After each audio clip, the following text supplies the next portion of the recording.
अब भाई और बहनों, इन सतलोक आश्रम वालों को ज्ञान चर्चा का भूत सवार हो रहा है। ये 40 मिनट के वीडियो में जो इन लोगों ने खाप पंचायत के प्रधानों के साथ मिल बैठकर बनाया था, आगे चलकर इन लोगों ने बहुत सारी बातें कही हैं कि पवन दास हमारे सामने आकर ज्ञान चर्चा क्यों नहीं करता। अरे पवन दास तो सन 2014 बरवाला कांड के बाद से आप सतलोक आश्रम वालों को कितनी बार खुले तौर पर चैलेंज कर चुका है कि भाई आप लोग ज्ञान चर्चा क्यों नहीं करते, बरवाला कांड पर डिबेट क्यों नहीं करते, साधना टीवी चैनल पर आ जाओ, 5 घंटे का कार्यक्रम रख लो, पूरी संगत को सूचित कर दो, आधा पैसा मैं पवन दास दूंगा, आधा पैसा आप सतलोक आश्रम वाले दो और नीर खीर का निबेरा हो जाएगा। ये भाई बरवाला कांड में सबसे बड़ा दोषी कौन, संगत को वर्तमान में काल की गोद में कौन बैठा रहा है, संगत में सबसे बड़ा गुरुद्रोही कौन। 9 साल हो गई, लगभग 10 साल हो गई सत्सेवक भाई बहनों को चीखते चिल्लाते, आज तक क्यों नहीं सामने आए भाई तुम। और अब कह रहे हो कि पवन दास ज्ञान चर्चा कर ले, तो परमात्मा ने वो भी दया कर दी, वो भी दया कर दी। गुरुदेव भगवान ने ज्ञान चर्चा की, आज ये ज्ञान चर्चा तो हो रही है। अरे जिस प्रकार पूज्य गुरुदेव भगवान के सामने चारों शंकराचार्य नहीं आए, उनको निमंत्रण पत्र भेजे कि जी आप बरवाड़ा आश्रम में आओ, संतों का काम होता है समाज का मार्गदर्शन करना, उनको निमंत्रण पत्र भेजे, परंतु वो नहीं आए।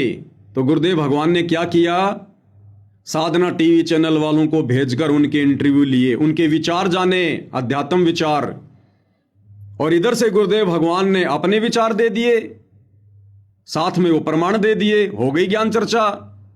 समझदार व्यक्ति नीर खीर का निबेरा कर लेगा, यही होता है। अब भाइयों और बहनों, इस 40 मिनट के वीडियो में जो इन खाप पंचायत के प्रधानों के साथ मिलकर इन सतलोक आश्रम के इन पदाधिकारियों ने बनाया, इन्होंने भी अपने विचार दिए, इंटरव्यू दिए, तो इनके अध्यात्म विचार सामने आ गए। और इधर से आज ये पवन दास लाइव आकर अब ज्ञान चर्चा कर लेगा। जिन भक्तों की आत्मा जागृत होगी, जिनके जहन में सतगुरु का जरा भी तत्व ज्ञान समाया होगा, वो ये डिबेट को सुनकर इधर से मेरे विचार, इधर से इन सतलोक आश्रम वालों के विचार, दोनों के विचार जानकर संगत निर्णय कर लेगी कहां ज्ञान है कहां अज्ञान है। इतनी सी बात है।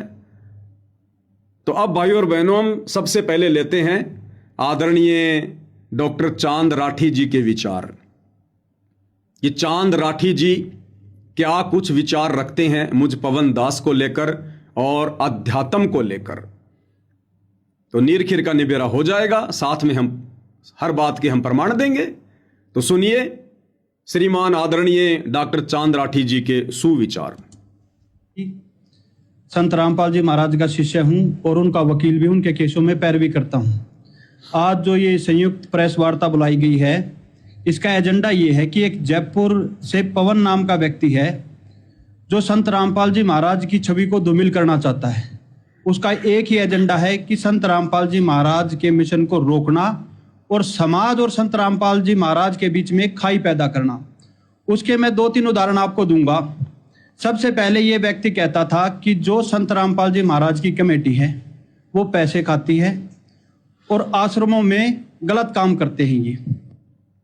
तो डॉक्टर चांद राठी जी क्या कह रहे हैं अपने इंटरव्यू में कि भाई ये पवन दास कहता है कि जो सतलोक आश्रम मैनेजमेंट कमेटी है ये आश्रमों में गलत काम करती है।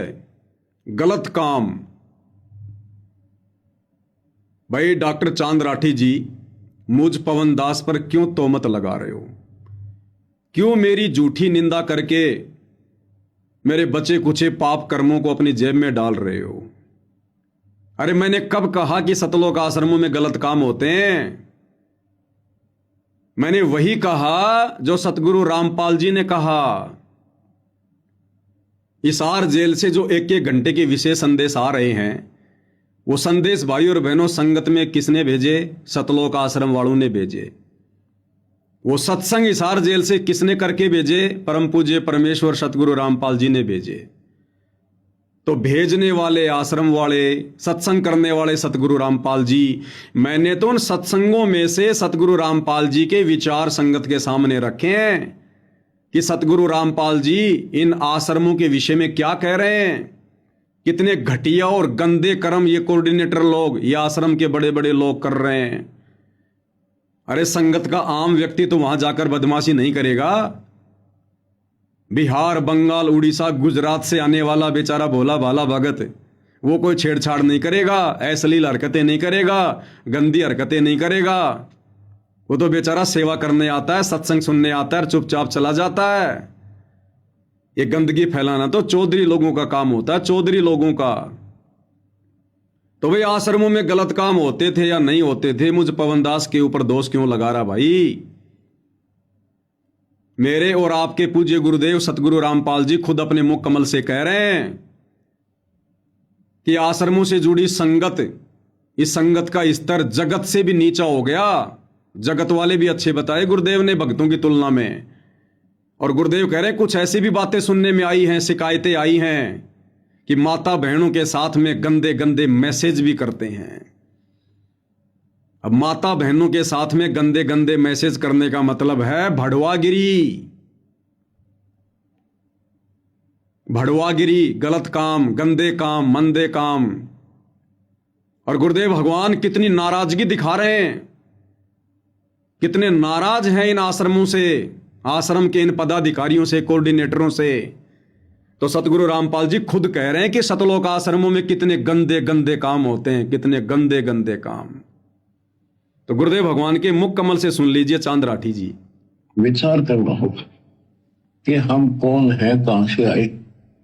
आपस में खेचातानी रखते हो अभी भी भगत हो गए। अच्छे इंसान तो जगत वाली बिना करते ऐसा जैसे भगत कर रही है। अच्छे इंसान तो जगत वाली बिना करते ऐसा जैसे भगत कर रही है। अच्छे इंसान तो जगत वाली बिना करते ऐसा जैसे भगत कर रही है। अच्छे इंसान तो जगत वाले भी नहीं करते जैसा ये भगत कर रहे हैं। तो जगत वाले क्या करते हैं? गंदे काम, मंदे काम, घटिया काम। और जगत वालों से भी गया गुजरा सतगुरु रामपाल जी ने इन सतलोक आश्रमों से जुड़े भक्तों को बता दिया कि ऐसे काम तो जगत वाले भी नहीं करते जो ये भगत कर रहे हैं। तो जगत वाले क्या करेंगे? शराब पिएंगे, मांस खाएंगे, चोरी करेंगे, झूठ बोलेंगे, भड़वागिरी करेंगे, दुराचार करेंगे, व्यभिचार करेंगे, और तो कुछ है ही नहीं उनके पास। और उन जगत वालों से भी गलत काम करने वाले सतगुरु रामपाल जी ने अपने भगत बताए जो इन सतलोक आश्रमों से जुड़े हुए हैं। तो किसने कहा कि आश्रमों में गलत काम होते हैं? पवन दास ने, या पवन दास के पूज्य गुरुदेव सतगुरु रामपाल जी ने? आगे और सुनिए पूज्य गुरुदेव क्या कह रहे हैं। माता बहनों के साथ, बहन बेटियों के साथ गंदे गंदे मैसेज। अरे अपनी गुरु बहनों के साथ में बढ़वागिरी, अपनी गुरु बहनों को गंदे गंदे मैसेज कर रहे हैं, अश्लील चैटिंग कर रहे हैं। ये अच्छे काम है या गलत काम है? क्या कह रहे हैं गुरुदेव, सुनिएगा। किसी को छोटी सी सेवा दे देते, कोऑर्डिनेटर बना दिया, वो ने सोचा मैं खुदा बढ़ गया। अरे इतना शिक्षा तो पड़े। मजदूर बनो सीखो, मजदूर। और कई देखा है कि कोऑर्डिनेटर या जिसकी जो भी व्यवस्था लगाई जाती है व्यवहार भी ठीक नहीं करते, धमकान लग जाते, पुरकान लग जाते। और कुछ ऐसी भी शिकायतें आई हैं जो बहन बेटियों के साथ गलत मैसेज भी डालते हैं। तो वो दुष्ट लोग ना तो कोऑर्डिनेटर के योग्य है ना वो भगत के योग्य। और कुछ ऐसी भी शिकायतें आई हैं जो बहन बेटियों के साथ गलत मैसेज भी डालते हैं। तो वो दुष्ट लोग ना तो कोऑर्डिनेटर के योग्य है ना वो भगत के योग्य। और कुछ ऐसी भी शिकायतें आई हैं जो बहन बेटियों के साथ गलत मैसेज भी डालते हैं। तो वो दुष्ट लोग ना तो कोऑर्डिनेटर के योग्य है ना वो भगत के योग्य। कुछ ऐसी भी शिकायतें आई हैं, दुष्ट लोग बहन बेटियों के साथ गंदे गंदे मैसेज भी डालते हैं, भड़वागिरी करते हैं, भड़वागिरी।